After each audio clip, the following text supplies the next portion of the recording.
Vivemos numa época em que grandes forças espirituais estão à nossa disposição de uma maneira poderosa.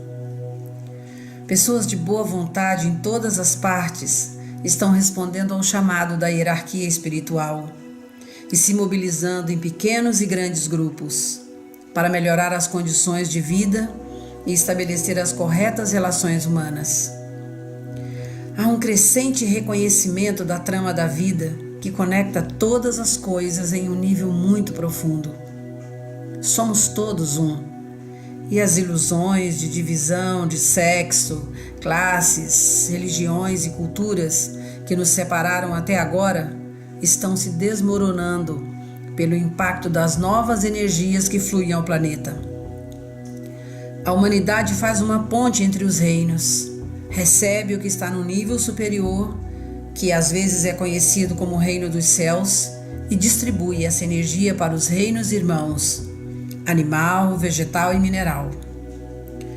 Essa capacidade da humanidade de canalizar e distribuir energia luminosa, em nenhum outro momento do ano é tão importante como na lua cheia de Touro, conhecida como Festival de Vesak, que acontece quando o Sol está no signo de Touro, signo da iluminação e da visão, signo estreitamente vinculado ao Buda.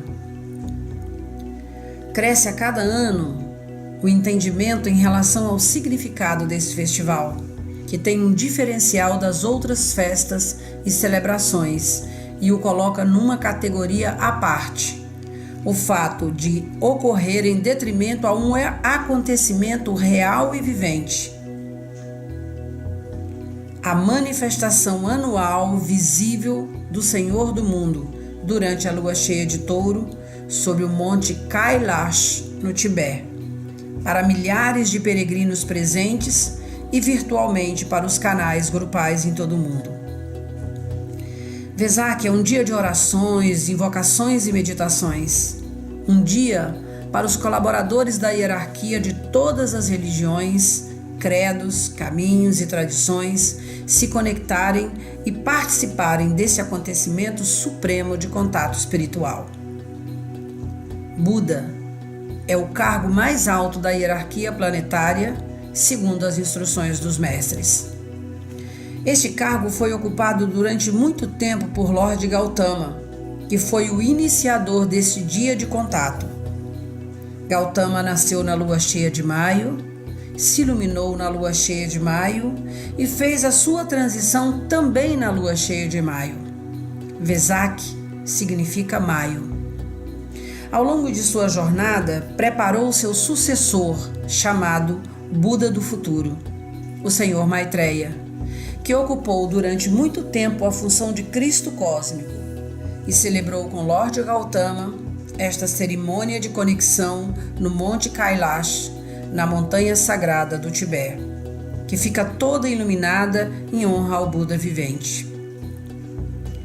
É desejo da hierarquia que todos os 3 grandes festivais, a Páscoa, Vesak e Asala, se descaracterizem de suas roupagens orientais ou ocidentais e se tornem grandes oportunidades viventes de plena interação entre a hierarquia espiritual e a humanidade ascensionada e livre emergente.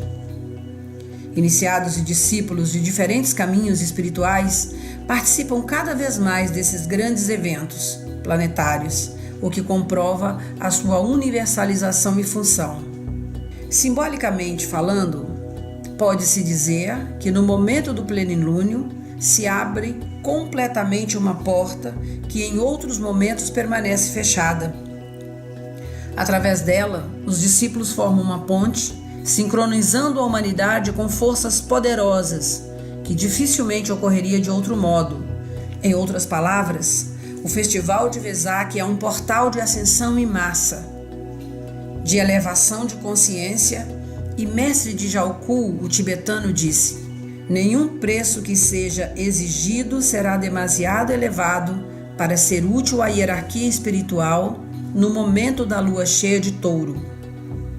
Nenhum preço é demasiado elevado para obter a iluminação espiritual possível, particularmente neste dia sagrado. Através desta porta, acessamos aqueles que guiam a humanidade. Todos aqueles que estão de um lado ou de outro da porta podem valer-se dessa oportunidade. Do ponto de vista espiritual, o Festival de Vesak é um dos acontecimentos mais importantes em nosso planeta. A unificação do ritmo dos grupos e das invocações permite a relação do núcleo de aspirantes com inteligências multidimensionais. Este fato foi simbolizado para nós nos ritos tradicionais, em que o sacerdote era o ponto focal. Há, agora, uma descentralização e empoderamento do grupo. O sacerdócio, no transcurso das grandes cerimônias de contato, não é exclusivo de uns poucos. Todos, inclusive os profanos, estão começando a oficiar os ritos. Esta é a era do ritual, e ritual está associado ao ritmo, o que significa que é uma oportunidade de nos alinharmos ao ritmo cósmico.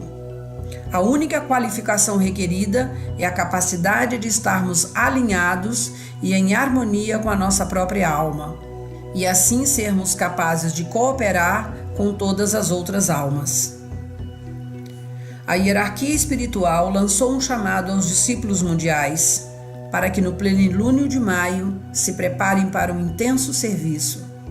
Esse chamado à cooperação no Festival de Vesak é um esforço para aumentar a receptividade da humanidade às novas forças que estão liberadas para impulsionar o processo ascensional. A preparação para o festival constitui em 7 dias. Os dias que antecedem são conhecidos como dias de renúncia e desapego. O dia do festival é chamado dia de salvaguarda e os 3 dias seguintes são os dias de distribuição. Devemos renunciar a tudo que dificulta a nossa eficácia como servidores e canais da energia espiritual.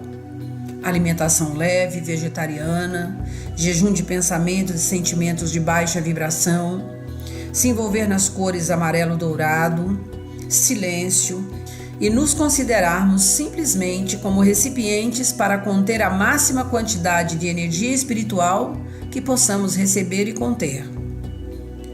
O dia do festival é um dia de silêncio.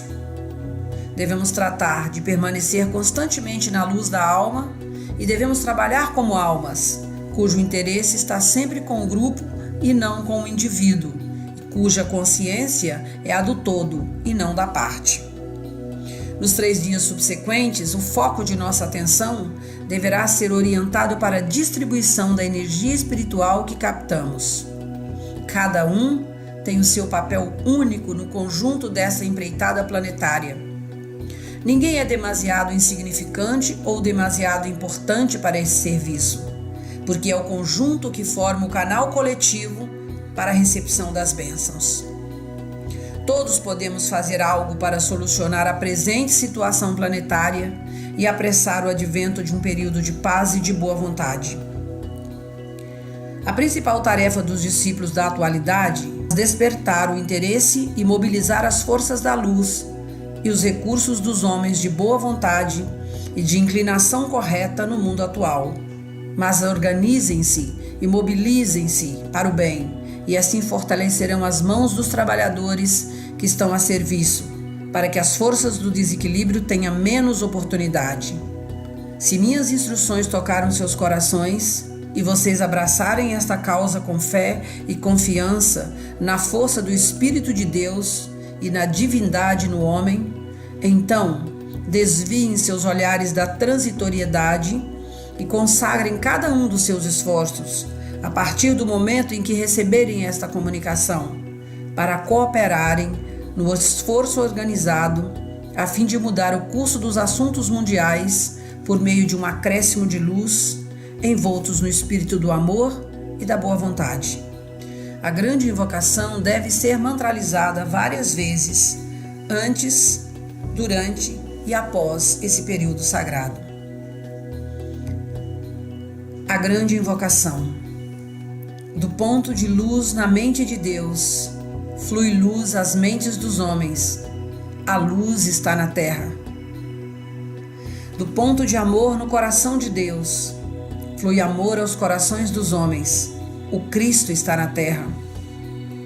Do centro onde a vontade de Deus é conhecida, guie o propósito e as vontades dos homens.